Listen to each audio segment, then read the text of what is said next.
बनारस के सरिया महंगा भइले दीपक मामा ना आइले हो।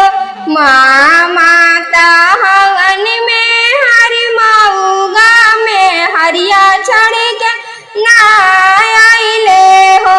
कोचस के सरिया महंगा भइल चंदना मामा ना आइले हो।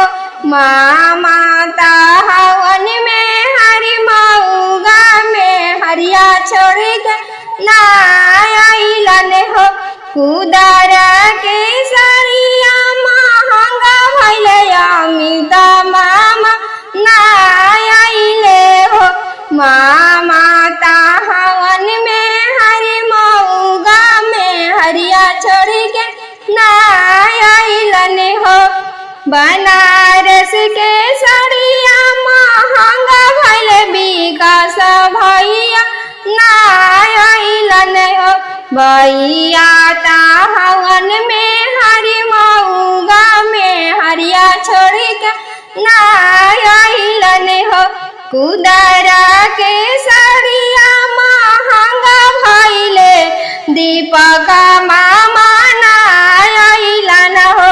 मामा हवन में हरि मऊगा में हरिया छोड़ के ना आइलन हो। सासाराम के सोनावा महंगा भइले रविकांत मामा ना आइले हो।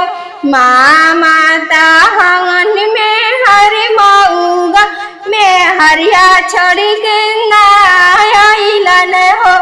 कुदरा के सोनावा महंगा भइले भास्कर भैया ना आइलन हो।